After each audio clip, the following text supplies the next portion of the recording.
প্রিয় দর্শক, আমন্ত্রণ জানাচ্ছি নিউজ 24-এর ব্যবসা বাণিজ্য এবং অর্থনীতি বিষয়ক অনুষ্ঠান বিজনেস আওয়ারে। এই অনুষ্ঠানে আমরা ব্যবসা বাণিজ্যের নানা দিক নিয়ে আলোচনা করি। তবে আজকের অনুষ্ঠানে আমরা একটু ব্যতিক্রমভাবে সাজিয়েছি। আমাদের আজকের যে অতিথি, তাকে নিয়ে আমরা তার জীবনের গল্প, তার পড়াশোনা, তার ঈদ কেমন কাটে সেসব বিষয়ের সাথে সাথে অর্থনীতির বিষয়গুলো নিয়েও তার কাছ থেকে জানবো। আমাদের সাথে আছেন দেশের প্রখ্যাত অর্থনীতিবিদ, সাবেক তত্ত্বাবধায়ক সরকারের উপদেষ্টা এবং পিপিআরসির নির্বাহী chairman doctor Hossain Zillur Rahman. Sir, আপনাকে স্বাগত জানাচ্ছি আমাদের ঈদের এই বিশেষ আয়োজনে। ধন্যবাদ। কেমন আছেন? আছি, ভালো আছি। স্যার, আমরা আসলে এই অনুষ্ঠানটা তো অর্থনীতির নানা দিক নিয়ে আলোচনা করি, ব্যবসা বাণিজ্য নিয়ে কথা বলি। তবে আজকে আমরা যেহেতু বিশেষ আয়োজন, ঈদের বিশেষ আয়োজন, সেক্ষেত্রে আসলে আপনার কাছ থেকে আপনার অজানা কিছু কথা জানতে চাই। শুরুটা করতে চাই এভাবে যে আপনার জন্ম, বেড়ে ওঠা, পড়াশোনা এবং কর্মজীবন, এই গল্পটা যদি দর্শকদের উদ্দেশ্যে বলেন। জন্ম তো চট্টগ্রামে, কিন্তু তারপর আব্বা যেহেতু সরকারি ডাক্তার, ওই ট্রান্সফারেবল পোস্ট তো সিলেট, আমাদের পরবর্তী অধ্যায় ছিল সিলেট। সিলেটে বেশ প্রায় 7-8 বছর প্রাথমিক সময়কালটা ওখানেই কেটেছে। তারপরে চলে আসি চট্টগ্রামে। তারপরে তখন তো একটা ছিল যে অনেক প্রতিযোগিতামূলক জাতীয় অনেকগুলো সুযোগ তৈরি হতো। তখন একদিকে যেমন ক্যাডেট কলেজেস ছিল, আরেকটা ছিল যে সারগোদা বলে একটা এয়ারফোর্স, তৎকালীন Pakistan এয়ারফোর্সের school and college. Sargodha মানে পাকিস্তানে, অ্যাকচুয়ালি সারগোদা হচ্ছে এখানে সবচেয়ে বড় বিমান ঘাঁটি। তো সেখানে আমি কমপ্লিট করে তৎকালীন পূর্ব পাকিস্তানে 11-12 জন মানে সিলেক্টেড হয়েছিলাম, আমিও হয়েছিলাম। তো ওখানে অ্যাকচুয়ালি সিনিয়র, তখন ম্যাট্রিক দেওয়া হয় না, আমার ম্যাট্রিকের কাউন্টার পার্ট হচ্ছে সিনিয়র কেমব্রিজ। এবং আমার হওয়ার কথা ছিল পাইলট, কারণ ওখানে তো এয়ারফোর্সের স্কুল। এবং ওই কিছু যেটা বলা যায় গ্লাইডার্স মানে ইঞ্জিনলেস প্লেন, ওগুলোর প্রশিক্ষণও আমাদের নিতে হয়েছে, চালানো আর কি ইত্যাদি। কিন্তু খুব একটা উৎসাহ হয়তো ছিল না। সো মেডিকেল আনফিট, এটার সূত্র ধরে আমি back to Bangladesh, Faujdarhat cadet কলেজে অ্যাকচুয়ালি করি। আমাদের ইন্টারমিডিয়েট পরীক্ষা হয়, পরবর্তীতে ঢাকা বিশ্ববিদ্যালয়ের সময়কালে, তখন তো সদ্য স্বাধীন বাংলাদেশ, সবাই আমরা কিভাবে ভূমিকা রাখা যায়। তো আমাদের একটা বড় ধরনের প্রোগ্রাম ছিল স্টুডেন্টস অ্যাট ওয়ার্ক। মানে আমরা তখনও আমাদের এই আধুনিক কৃষি আসেনি ওইভাবে। তখন থেকেই এক ধরনের মাঠ পর্যায়ে চলাফেরা করার বিষয়টা এসে গেছিল। পরবর্তীতে মাঠ গবেষণাও শুরু হয়। আমি যখন BIDS যোগ দেওয়ার পরেই কিন্তু 2 বছর নোয়াখালীতে অফিস বানিয়েছিলাম। আমি পড়েছিলাম অর্থনীতিতে ঢাকা বিশ্ববিদ্যালয়ে। কিন্তু নোয়াখালীর গ্রামাঞ্চলে ঘোরার সময় আমার যেটা উপলব্ধি হলো, অর্থনীতিকে বুঝতে হলে ক্ষমতাকে বুঝতে হবে। ক্ষমতা হচ্ছে অন্যতম একটা অর্থনৈতিক বিষয়। সো এইটার সূত্র ধরে আমি ম্যানচেস্টারে অ্যাকচুয়ালি PhD করতে যাই, এবং সেখানে আমি ইভেনচুয়ালি PhDটা করি পলিটিক্যাল সোশিওলজিতে। এই যে ক্ষমতার উৎসটা কী, এবং এই যে ঔপনিবেশিক রাষ্ট্র, আমার ইনফ্যাক্ট লিটারেলি আমার সাবজেক্ট ম্যাটার ছিল PhDর এই যে দারোগা সিস্টেম, আর এই যে মুনসেফ কোর্ট, আমাদের ভূমি জরিপ, এগুলোর উৎপত্তি কীভাবে, এবং এগুলোর সূত্র ধরে রাষ্ট্রীয় ক্ষমতা কিভাবে তৈরি হয়। এবং এটা আমার জন্য একটা বিশাল লার্নিং ছিল, কারণ আমি দেখতে পাচ্ছি যে সেই ধারাবাহিকতা, ঔপনিবেশিক রাষ্ট্রীয় অনেক ধারাবাহিকতা বর্তমান সময়ে কিন্তু চলে এসছে। এবং পরবর্তীতে BIDS যখন যোগ দিই, তো আমি তখন BIDS একটা বড় ধরনের গবেষণা করেছিলাম দারিদ্র্য সংক্রান্ত। এটা বেশ এক ধরনের ইম্প্যাক্ট। আমি একক নয়, একটা টিম ছিলেন, মাহবুব হোসেন, বিনায়ক সেন, আরও বেশ কয়েকজন ছিলেন। এটা ইম্প্যাক্টফুল ছিল। তখন প্রথম সেই অর্থে জাতীয় পর্যায়ের দারিদ্র্য রিলেটেড আমাদের রিপোর্টটাই প্রেজেন্ট করছি। বেগম খালেদা জিয়া তখন তৎকালীন প্রধানমন্ত্রী, ওনাকে প্রধান অতিথি হিসেবে এনেছিলাম এই BIDS প্রাঙ্গণে। অ্যাকচুয়ালি পরবর্তীতে অ্যাকচুয়ালি আমার যেটা হয় যে আমি বললাম না যে আমার ক্ষমতার বিষয়টা, ক্ষমতা এবং অর্থনীতি এবং সমাজ, এই যে আন্তঃসম্পর্কগুলো, এগুলো আমার জানার এগুলোর উপরে আমার ইন্টারেস্ট ছিল। তো আমি তখন দেখলাম যে BIDSে আমার ঠিক সার্বিক যে ইনকোয়ারির বা অনুসন্ধানের যে ইচ্ছার জায়গাগুলো, তো আমি নিজেই উদ্যোগী হয়ে এই power and participation research centre 1996 এটা প্রতিষ্ঠা করি অ্যাকচুয়ালি। স্যার, আপনার জন্ম, পড়াশোনা, সেই গল্পটা শুনলাম। অর্থনীতিবিদ হয়ে ওঠার যে গল্পটা, আপনি কি চেয়েছিলেন আসলে অর্থনীতিবিদ হতে? না, আমার মনে হয় সবই এক ধরনের বলা যায় যে আমি খুবই সুনির্দিষ্ট ওই ধরনের ছিল না যে অর্থনীতিবিদ হব অথবা পাইলট হব, ইঞ্জিনিয়ার হব। আমার হচ্ছে জীবন এক এক সময় নিয়ে এসছে। যেমন পাইলট হওয়ার কথা ছিল স্যারগোতায় গিয়ে, সেটা হয় নাই। ফৌজদারে যোগ দিলাম তখন, মানে ক্যাডেট কলেজে আর কি। ঢাকা বিশ্ববিদ্যালয়ে যখন আসলাম তখন সবচেয়ে ভালো ছাত্ররা অর্থনীতিবিদে যায়, এই টাইপ একটা সংস্কৃতি ছিল। তো সেখানে চলে গেলাম, সেটা পড়তে পড়তে তারপরে দেখলাম যে না, অর্থনীতির সাথে তো সম্পর্ক বুঝলাম। সো ঠিক অর্থনীতিবিদ হব এইটা ঠিক আমার ছিল না। একটা বিষয় তো ছিল যেটা কাকতালীয়ভাবে এক অর্থে আমার সার্বিক জীবনের পরিবর্তনে হয়েছে। সর্বাবস্থাতে আমি আমার নিজের বস ছিলাম। সেই অর্থে যেটা হতে চেয়েছিলাম, একটু স্বাধীন, একটু বলা যায় যে নিজের যা ইচ্ছা করতে চাই সেটা যেন করতে পারি, সেটা করার চেষ্টা করে যাচ্ছে। করতে পেরেছি এমন কোনো কথা নেই, চেষ্টা করে যাচ্ছে। এমন বাস্তবতার মধ্যে দেশ যখন একটি সংকটকালীন অবস্থায় পড়ে, রাজনৈতিক সংকট, সেই সংকটের মধ্যে আপনি তত্ত্বাবধায়ক সরকারের আসলেন এবং সেখানে একটি গুরুত্বপূর্ণ দায়িত্ব পালন করলেন। সেখানে আসার গল্পটা যদি বলেন। 2006-এ খুবই একটা মুখোমুখি রাজনৈতিক অবস্থান, অনিশ্চয়তার খুব ধারাবাহিকতা। তখন যেটা তত্ত্বাবধায়ক সরকার 2007-এ হলো, ওটাতে কিন্তু আমি প্রথম দিকে তো ওটাতে ছিলাম না অ্যাকচুয়ালি। আমি তত্ত্বাবধায়ক সরকার যোগ দিয়েছি যখন তত্ত্বাবধায়ক সরকার নিজেই একটা সংকটের মধ্যে পড়ে, বিশেষ করে অর্থনৈতিক সংকট। 2008-এর শুরুর দিকে ইনফ্যাক্ট আমি দেশে ছিলাম না তখন। ওখানেই তখন অ্যাকচুয়ালি তৎকালীন যারা সরকারের প্রধানরা ছিলেন, ওনারা আমাকে ফোন করলেন অ্যাকচুয়ালি ওইখানে। সো বললেন যে আমাদের সাথে যোগ দেন ইত্যাদি। আমি তখনও কিন্তু খুব ছিলাম যে এইটা মানে ঠিক আছে, আমি আসি, বাংলাদেশে দেখা যাবে। কিন্তু পরে দেখলাম যে ওদের প্রস্তুতি মোটামুটি হয়ে গেছিল। আমি ঢাকায় নামার পরপরই দেখলাম সব আয়োজন সম্পন্ন।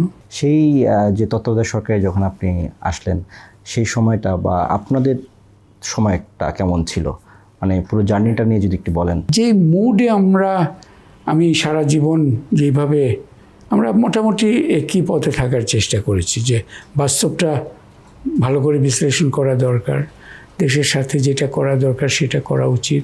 যখন যোগ দিই তখন তো একটা অর্থনৈতিক সংকটের মধ্যে সরকার। আমি ভাবছি আমাকে অর্থনীতির কিছু দায়িত্ব হয়তো দিবে, তো দিলেন শিক্ষার দায়িত্ব। প্রথমে শিক্ষা, তারপরে বাণিজ্য। রাষ্ট্রকে সচল এবং কল্যাণমুখী করার সরাসরি প্রত্যক্ষ একটা সুযোগ। এটাকে আমি ওইভাবে দেখেছি, আমার জন্য একটা বিশাল লার্নিং এক্সপিরিয়েন্স। আমি যদি জানতে চাই যে তত্ত্বাবধায়ক সরকার, অর্থাৎ আপনাদের সরকার এবং ইন্টারিম গভর্নমেন্ট, ডক্টর ইউনূসের সরকার, দুইটি সরকারের মধ্যে পার্থক্যটি কী? অর্থাৎ রাষ্ট্রের প্রয়োজনে কাদের ভূমিকাটা সবচেয়ে বেশি ছিল? এই যে আওয়ামী লীগ, বিএনপি দুটি প্রধান দল, তারা কিন্তু 2007-এর 22শে জানুয়ারি কিন্তু নির্বাচন নির্ধারিত ছিল। আমাদের আশাটা ছিল দুই পক্ষর একটা মুখোমুখি অবস্থান। 2006 আমরা বলতে আমি 2007-এর, আমি তো এসে আরও পরে। তাদের মুখোমুখি অবস্থান একটা বিষয় ছিল। সেখান থেকে এই যে তত্ত্বাবধায়ক সরকারটা 2 বছরের জন্য হলো, এবং তারা কিন্তু প্রথম থেকে এই যে ভোটার লিস্টটা ঠিক করা, এটা একটা অন্যতম দায়িত্ব হিসেবে। এবং আপনি জানেন যে এনআইডি যে এটা এখন আমরা সবার কাছে আছে, এটা কিন্তু তখনই হয়। ইন্টারিম গভর্নমেন্ট যেটা সাম্প্রতিক হলো, এটার আসার প্রেক্ষিতটা একটু ভিন্ন। এখানে কিন্তু হচ্ছে যে এক ধরনের জনবিস্ফোরণ হয়েছিল। ইন্টারিম গভর্নমেন্ট যারা আসলো তাদের উপর কিন্তু চাহিদাটা আরও এক অর্থে আরও সম্প্রসারিত একটা চাহিদা।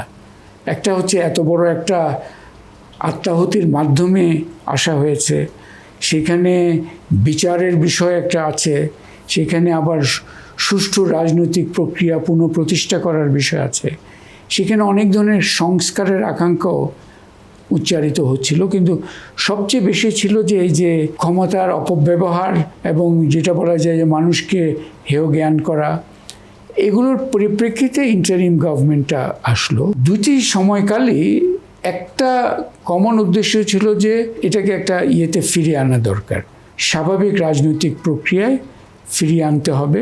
এটা হচ্ছে কমন, কিন্তু আসার সূত্রটা একটু ভিন্ন অ্যাকচুয়ালি। স্যার এরপরে তো আপনাদের সময় আমরা যেটা দেখেছি যে দুর্নীতির লাগাম টেনে ধরার একটি শক্ত অবস্থানে ছিল তত্ত্বাবধায়ক সরকার, এবং সেখানে দেখেছি যে অনেক বড় বড় রাজনীতিবিদদেরকে সেখানে আইনের আওতায় নিয়ে আসা হয়েছে।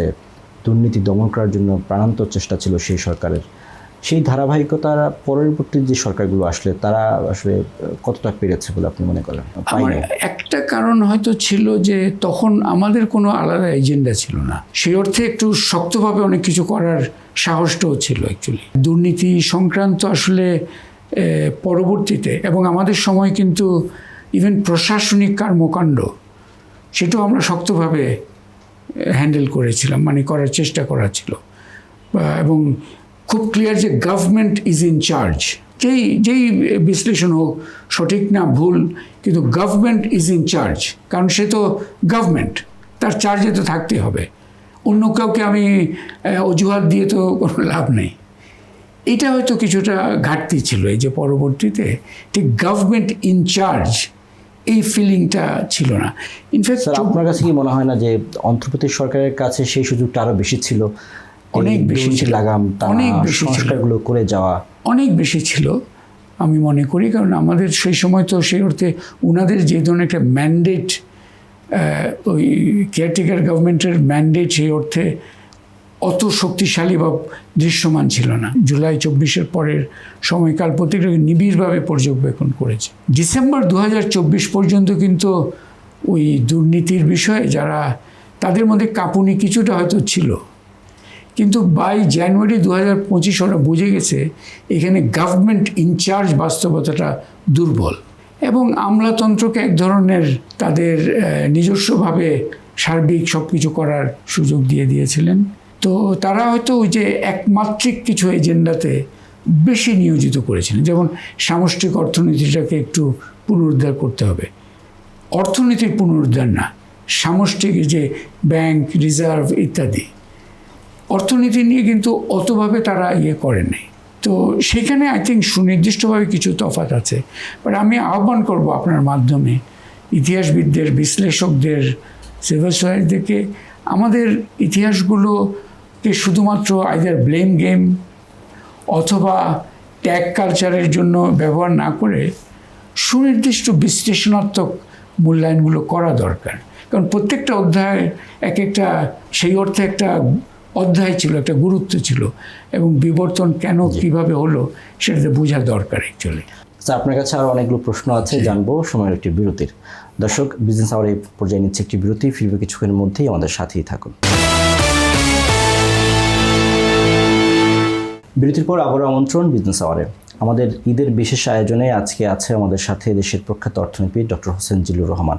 তার সাথে আমরা আড্ডায় ছিলাম, আবার আলোচনায় ফিরতে চাই। স্যার, আমরা যে বিষয়গুলো নিয়ে কথা বলছিলাম, এবার একটু অর্থনীতির সার্বিক অবস্থা জানতে চাই। দেশের জিডিপি প্রবৃদ্ধি এবং সাধারণ মানুষের জীবনযাত্রার বাস্তব চিত্রের যে অমিল, এটা কি আপনি কীভাবে দেখেন? আসলে এই অমিলটা ছিল আগে একটু বেশি করে দেখানো হচ্ছিল। কোভিডের সময় বলা হচ্ছিল প্রবৃদ্ধি আরও বেড়েছে ইত্যাদি। এই মুহূর্তে তো অ্যাকচুয়ালি বলা হচ্ছে জিডিপি এবছর 3.5% নেমে আসবে। সো জিডিপি এবং বাস্তব এখন কিছুটা মিল আছে, কারণ এখন তো সেই অর্থে করার সুযোগ নাই, ফুলিয়ে ফাঁপিয়ে বলার সুযোগ নেই। তবে কঠিন অবস্থার মধ্যে অর্থনীতি আছে, এটা নিয়ে কোনো দ্বিমতের অবকাশ নেই। এখানে আসলে কোভিড সময় থেকে এক ধরনের ধারাবাহিক সংকটের মধ্যে বাংলাদেশের অর্থনীতি যাচ্ছে, যেটা থেকে ঠিক ঘুরে দাঁড়াতে পারেনি। কোভিড আসলো, তারপরে ইউক্রেন যুদ্ধ, তারপরে জুলাই পরিবর্তনের পরবর্তী অনিশ্চয়তা, এগুলো মিলে অর্থনীতি একটা সংকটময় অবস্থায়। আবার এই যে কর্তৃত্ববাদী শাসন সময়কালের কিছু পরিণতিতে, বিশেষ করে এই যে অলিগার্ক ডমিনেটেড যে একটা ইকোনমি, সেখানে ব্যাংকিং খাতের বিপর্যয়, আমাদের এই যে দেনা নেওয়ার, ঋণ নেওয়ার যে প্রবণতা অতিমাত্রায়, এবং বাজেটের 1/4 অ্যাকচুয়ালি দেনা সুদ পরিশোধ করতেই চলে যাবে। তো এইসব বিষয়ের কারণে আমাদের অর্থনীতি বেশ দুরবস্থায় আছে। বিশেষ করে সাধারণ মানুষের অর্থনীতির অবস্থাটা, আমরা পিপিআরসি থেকে গত বছর গবেষণা করেছিলাম, দেখেছি দারিদ্র্য আসলে আরও বেড়েছে এবং কঠিন একটা অবস্থার মধ্যে আছে। সাধারণ মানুষও কঠিন অবস্থায় আছে, সরকারও কঠিন অবস্থায় আছে। স্যার, দেশের যে মধ্যবিত্ত শ্রেণীর উপর অর্থনৈতিক যে চাপ বা এর প্রভাব, এটি যদি দীর্ঘমেয়াদে চলতে থাকে তাহলে আসলে এখানে সামাজিক কাঠামোতে কোনো পরিবর্তন দরকার কিনা আপনার কি মনে হয়? না, পরিবর্তন দরকার কিনা হচ্ছে, আমাদের তো দরকার সেই অর্থে কার্যকর শাসন। আমাদের দরকার যে আমাদের লোক এই সংস্কৃতি থেকে বেরিয়ে যে কার্যকর প্রশাসন দরকার, কার্যকর বিশ্ববিদ্যালয় দরকার, কার্যকর সব কিছু দরকার আসলে। এবং আমাদের অনেকের অর্থ আছে কিন্তু বিনিয়োগ করছেন না, কারণ বিনিয়োগ পরিবেশ দুর্বল, বিনিয়োগ নিষ্ক্রিয়তার মধ্যে ভুগছি আমরা। বেকারত্বের তো হাহাকারটা সব প্রতিদিনই আমরা দেখতে পাচ্ছি। আর আপনি ঘুরে রাস্তায় দেখবেন, আমি দেখি যে ধরেন রিক্সা পুলারের যে চেহারাটা এবং রাস্তায় ভিখারির সংখ্যা, এগুলো কিন্তু এক ধরনের সূচক যে আপনার কঠিন বাস্তবতার মধ্যে। সো কঠিন বাস্তবতা নিয়ে কোনো দ্বিমতের সুযোগ নেই। এখন মূল আলোচনাটা হওয়া দরকার এই কঠিন বাস্তবতা থেকে বিশ্বাসযোগ্য এবং কার্যকরভাবে আমরা কিভাবে বেরিয়ে আসতে পারি, এবং এমনভাবে বেরিয়ে আসা যে শুধুমাত্র কয়েকজন বেরিয়ে আসলো খুব সফলতার সাথে তা নয়, যাতে করে সবাই বেরিয়ে আসতে পারি। বিশেষ করে মধ্যবিত্তের কথা আপনি বলছিলেন, সেটা একটা বিশাল জনগোষ্ঠী কিন্তু এক ধরনের নীরব কান্নার মধ্যে আছেন। কিছু কান্না আমরা দেখতে পাই খুব পরিষ্কার, কিছু নীরব কান্নার একটা বিরাট অবস্থা কিন্তু সমাজের মধ্যে আছে, সেটা থেকে উত্তরণ করা খুবই জরুরি। দারিদ্র্য বিমোচনের জন্য শুধুমাত্র অনুদান বা ভাতা দেয় কি যথেষ্ট, নাকি এখানে কোনো কাঠামোগত পরিবর্তনও দরকার আছে? না, কাঠামোগত বলতে আপনি কাঠামোগত যেটা বললেন সেটা বললেন, বিপরীতে আমি যে শব্দটা ব্যবহার করবো যে অর্থনীতিটা আরও বেগবান হওয়া দরকার। অবশ্যই আপনার যে সামাজিক নিরাপত্তা কর্মসূচিগুলোর একটা ভূমিকা আছে, কিন্তু এটা মূলত সহায়ক ভূমিকা। মূল ভূমিকা আমাদের তো কর্মসংস্থান দরকার, আমাদের তো মানুষের আয় দরকার। এগুলো কোত্থেকে আসবে? এগুলো তো কোনো সরকারি ডিপার্টমেন্ট এগুলো বানাবে না। যেটা বানাবে যে আমাদের যারা শিল্পপতি আছেন, যারা উদ্যোক্তা আছেন, ইভেন আমাদের তরুণরা যারা নিজেরা চেষ্টা করছেন অনেক কিছু করার, এই যে ফ্রিল্যান্সাররা দেখেন কোনো কোথা থেকে এসে নিজেদের প্রয়োজনে একটা আয়ের সূত্র খুঁজে বের করেছেন। সো যেটা দরকার হচ্ছে আমরা অর্থনীতিকে কিভাবে জোরালোভাবে বেগবান করতে পারি, এবং শুধুমাত্র গুটি কয়েক অলিগার্কেরদের প্রয়োজনে অর্থনীতি নয়, আমাদের রাজনৈতিক গণতন্ত্র যেমন দরকার, অর্থনৈতিক গণতন্ত্র দরকার। স্যার, প্রাতিষ্ঠানিক দুর্বলতা আমাদের অর্থনীতিকে কতটা বাধাগ্রস্ত করছে বা কিভাবে করছে বলে মনে করেন? প্রচণ্ডভাবে বাধাগ্রস্ত করছে, কারণ প্রাতিষ্ঠানিক দুর্বলতা শব্দটা আমি ইউজ করব না, কারণ দুর্বলতা মনে হলে যে তাহলে ঠিক আছে একটু ক্যাপাসিটি বিল্ডিং করে দিই তাহলে ঠিক হয়ে যাবে। আমাদের এখানেই প্রাতিষ্ঠানিক সংস্কারগুলো দরকার। এই যে যোগ্য লোককে যোগ্য জায়গায় দেওয়া, আমাদের যে আমলাতান্ত্রিক, এই যে একটা আমলাতন্ত্র সব পৃথিবীর সব জায়গায় আছে এবং প্রয়োজন, কিন্তু আমলাতান্ত্রিক একটা সংস্কৃতিটা দরকার নেই। আপনি দেখবেন যে পারফরমেন্স ওরিয়েন্টেড, শুধুমাত্র ফাইল ঠেলা, নাকি আপনি মাঠে কি পরিবর্তন আসলো সেটা দেখা, কোনটাকে গুরুত্ব দেবেন? অবশ্যই দ্বিতীয়টাকে আমাদের গুরুত্ব দিতে হবে। সো আমাদের এই যে প্রাতিষ্ঠানিক সংস্কারটা, এটা কিন্তু খুবই জোর, এবং এটা কিন্তু মুখের কথায় কিন্তু হবে না এটার জন্য, কারণ এখানে অনেক ভেস্টেড গ্রুপ আছে। ভেস্টেড গ্রুপ হচ্ছে যাদের এই মুহূর্তের সুযোগ সুবিধা, যেভাবে পোস্টিং, পদায়ন ইত্যাদি সংস্কৃতি আছে, সেগুলোকে আমাদের এগুলোর মূলে হাত দিতে হবে। ওই জায়গায় যদি পরিবর্তন না আনেন তাহলে কিন্তু বিনিয়োগ পরিবেশ তৈরি হবে না। আমাদের উদ্যোক্তা শ্রেণী ওয়ান স্টপ সার্ভিস আমরা বলি, কিন্তু দেখা গেল যে আসলে 20 স্টপ সার্ভিস, কিন্তু তাও সার্ভিস হয় না। 20 জায়গায় ঘুরলাম কিন্তু তারপরেও সমাধান আসলো না। আমাদের যে হয়রানি বলে একটা শব্দ আছে, এটাই অ্যাকচুয়ালি ইভেন দুর্নীতির চেয়ে আরও বড় শব্দ অ্যাকচুয়ালি। এটার কারণে আমাদের অর্থনীতির বেগবান হচ্ছে না অ্যাকচুয়ালি। কিন্তু আরেকটা হচ্ছে যে প্রাতিষ্ঠানিক সংস্কার যেটা, সেটা তো করতে হবে রাজনীতিবিদদের, এটা তো আমলাতন্ত্র করবে না। আপনি দুর্নীতির কথা বলছিলেন, আপনি তফাৎটা টানছিলেন তত্ত্বাবধায়ক সরকার বা অন্তর্বর্তীকালীন সরকার। এই দুর্নীতির জায়গায় তো শক্ত মেসেজ দিতে হবে। মেসেজ শুধু মুখের কথা নয়, আপনি কাকে দায়িত্ব দিয়েছেন। এখনও আপনার দুর্নীতি দমন কমিশন নেতৃত্ব শূন্য এখনও। এটা কি মেসেজ দিচ্ছে অ্যাকচুয়ালি? এই জায়গায় আমাদেরকে একটু জোরালো পদক্ষেপগুলো দৃশ্যমান দরকার। একই সাথে আপনার কাছ থেকে একটা বিষয় জানতে চাই, সেটা হচ্ছে যে আমাদের প্রতি বছর বিপুল সংখ্যক তরুণ শ্রমবাজারে যুক্ত হচ্ছে, কিন্তু সেই অনুপাতে আমরা মানসম্পন্ন কর্মসংস্থান যেটি আমাদের দরকার সেটি তৈরি হচ্ছে না।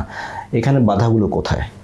না, বাধাগুলো হচ্ছে এক নম্বর কর্মসংস্থান তৈরি হবে কোথায়? অর্থনীতি যদি চলে, আমাদের নতুন নতুন খাত তৈরি হচ্ছে। যেমন দেখেন কত বছর হয়ে গেল গার্মেন্টস নিয়ে আমরা গল্পটা কতদিন ধরে করছি। গার্মেন্টস আমাদের অন্যতম গুরুত্বপূর্ণ একটা খাত, কিন্তু আমরা ঘুরে ফিরে সেই দুইটি খাতের উপর নির্ভরশীল, গার্মেন্টস এবং রেমিটেন্স। আমাদের নতুন প্রবৃদ্ধির খাত দরকার। যে কর্মসংস্থানের কথা আপনি বললেন, আমাদের ম্যানুফ্যাকচারিং কর্মসংস্থান কমে গেছে, অ্যাকচুয়ালি উল্টো দিকে হেঁটেছে। সো আমাদের এইখানে এই যে অর্থনৈতিক কৌশলের একটা সাংঘাতিক দুর্বলতা আছে। চেষ্টা হয়তো চলছে, কিন্তু দৃশ্যমানভাবে। এবং এই যে বেকার যুবকদের কথা আপনি বললেন, এটা তো ভয়াবহ একটা বিষয় যে আয় ছাড়া বেকার হয়ে বসে থাকা। এখানে আমাদের শিক্ষা কার্যক্রমকেও আরও কার্যকর করা দরকার। আমাদের কর্মসংস্থান সমাধান সবই দেশের ভিতর হবে না, এগুলো বিদেশেও খুঁজতে হবে। স্যার, আপনার কাছে আরও কিছু প্রশ্ন আছে, সময় হলো আরেকটি বিরতির। দর্শক, বিজনেস আওয়ার এই পর্যায়ে নিচ্ছে আরও একটি বিরতি। ফিরব কিছুক্ষণের মধ্যেই, আমাদের সাথেই থাকুন। বিরতির পর আবারও আমন্ত্রণ বিজনেস আওয়ারে। আমাদের আজকের আলোচনায় আছেন দেশের প্রখ্যাত অর্থনীতিবিদ ডক্টর হোসেন জিল্লুর রহমান। স্যারের সাথে আমরা আলোচনায় আছি। স্যার, আমরা আবারও আলোচনায় ফিরতে চাই। যে বিষয়গুলো নিয়ে আপনার কাছ থেকে আরেকটু জানতে চাই, সেটি হচ্ছে যে স্যার, সামনে নতুন বাজেট আসছে, অর্থাৎ বিএনপি সরকারের নতুন বাজেট। সেই জায়গাটাতে স্যার আমি আপনার কাছ থেকে একটু স্পেসিফিক জানতে চাই যে বর্তমানে যে মূল্যস্ফীতির চাপ, সেই চাপের অবস্থার মধ্যে যে বাজেট আসছে, সেখানে আসলে মানুষের স্বস্তি ফেরাতে কী পদক্ষেপ নিতে পারে এই বাজেটে? না, মানুষের স্বস্তি আসবে যদি একটা কার্যকর বাজেট দেখে, বাস্তব ভিত্তিক বাজেট দেখে। এখন আমাদের একটা প্রবণতা হয়ে গেছে যে একটু বড় আকারের বাজেট না করলে যেন আমি সফল অর্থমন্ত্রী হলাম না। আমাদের এই যে খুব পপুলার অর্থমন্ত্রী দরকার নেই, আমাদের দরকার কার্যকরভাবে সফল অর্থমন্ত্রী। তো সেখানে আমি যদি শুনেছি যে বাজারের আকারটা হয়তো বড়ই হবে, কিন্তু সেটা কিছুটা গতানুগতিক দ্বারাই গেল। কারণ আপনি দেখেন এই যে বাজেট তো ব্যয়ের একটা হিসাব, আয়টা কোত্থেকে আসবে? আয়ের প্রশ্ন যখন করি তখন সেখানে তো খুব নাজুক অবস্থা। আমাদের রাজস্ব আহরণ জায়গায় ধারাবাহিকভাবে আমরা আন্ডার পারফর্মিং। এই বছরও 1 লাখ কোটির মতো যে লক্ষ্যমাত্রা ছিল তার নিচে থাকবে অ্যাকচুয়ালি। সেখানে আরও বড় একটা লক্ষ্যমাত্রা ঠিক করে। তো এগুলো আমরা বুঝি যে এক অর্থে একটু বড় করে না দেখালে হয়তো উৎসাহ পাবে না, এটাও একটা হতে পারে। কিন্তু আসলে এইবারে যেটা দরকার, খুব একটা স্বস্তির বাজেট দরকার, যেখানে অবশ্যই গুরুত্বপূর্ণ সিগন্যালগুলো দরকার। এবং এক ধরনের স্বস্তি দুই জায়গায় আসবে। একটা হচ্ছে জনসাধারণের উপর, কারণ এখানে বাজেট কিন্তু শেষ বিচারে একটা ডিস্ট্রিবিউশনের বিষয় থাকে। করের বোঝাগুলো আপনার উপর পড়বে না আমার উপর পড়বে, এই সিদ্ধান্তই কিন্তু শেষ পর্যন্ত নেন। এখন সাধারণ মানুষ যেগুলো ব্যবহার করেন তার উপর কর যদি বেশি হয়, আবার অন্য বিষয়টা একটু কমানো হয় যারা সচ্ছল।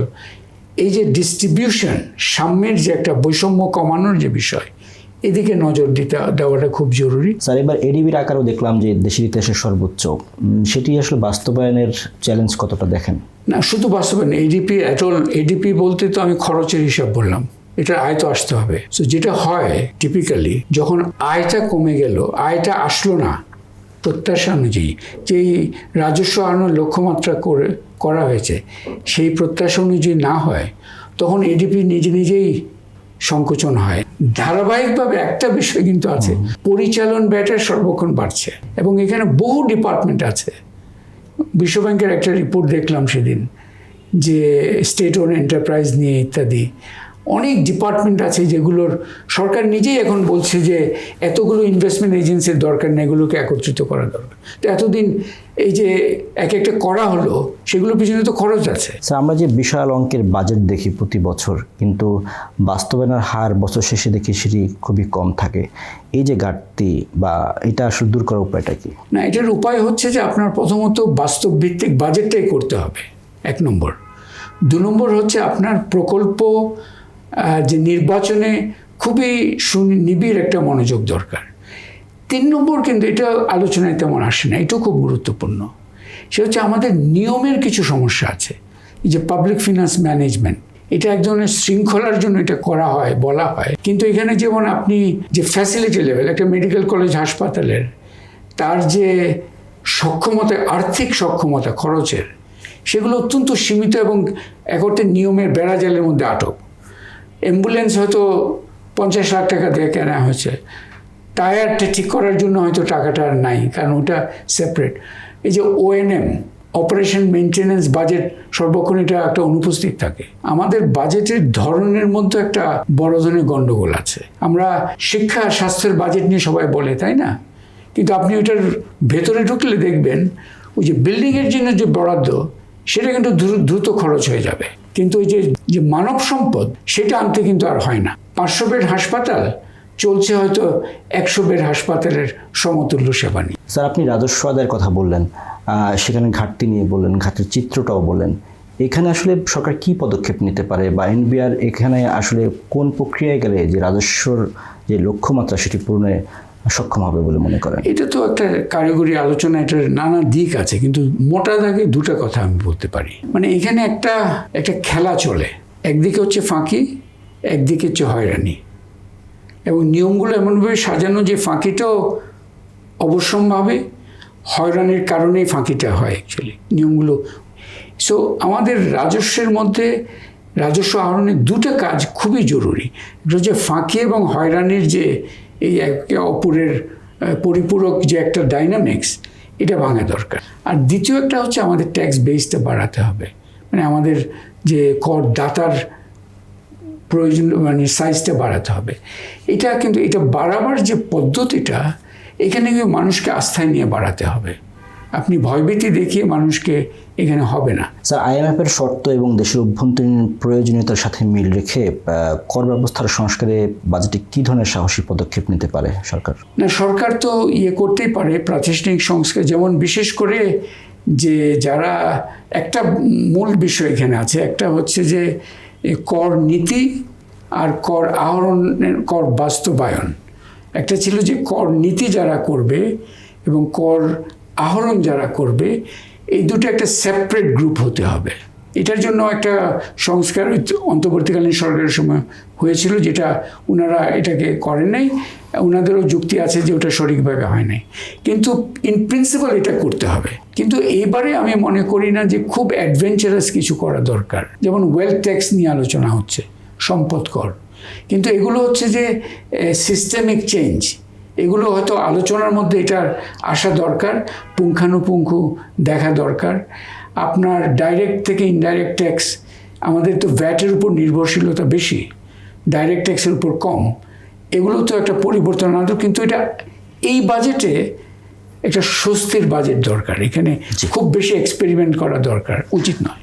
স্যার, এই বাজেটে শিক্ষা স্বাস্থ্য নিয়ে যদি একটু বলেন, যে আসলে এই শিক্ষা কারিকুলামের কথা বলা হচ্ছে, সেখানে পরিবর্তন দরকার আছে কিনা, বা আসলে এটাকে কিভাবে আগামী দিনে মানসম্পন্ন শিক্ষার জন্য কাজ করতে পারে? এই মুহূর্তে শিক্ষা এবং স্বাস্থ্যে কিছু না করে যদি এটা করা হয়, একটা গুরুত্বপূর্ণ অগ্রগতি হবে।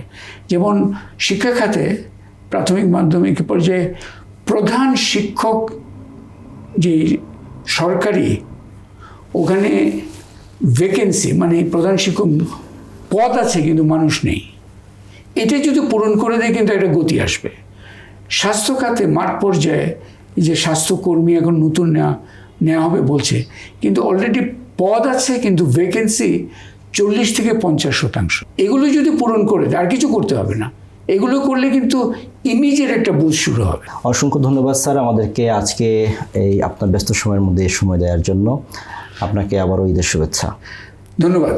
এই নিউজ 24-কে আমার শুভেচ্ছা, এবং সারা দেশের যারা ঈদ উদযাপন করছেন সবার জন্য ঈদ মোবারক থাকলো। আমরা আনন্দের সাথে একত্রে প্রিয়জনদের সাথে এই সময়টা কাটাতে পারবো। ঈদের মর্মবাণী যেটা ত্যাগ, সেটার কথাও স্মরণ রাখবো। ধন্যবাদ। ধন্যবাদ। দর্শকের সাথে শেষ করছি আমাদের আজকের আয়োজন। এতক্ষণ সাথে থাকার জন্য ধন্যবাদ সবাইকে।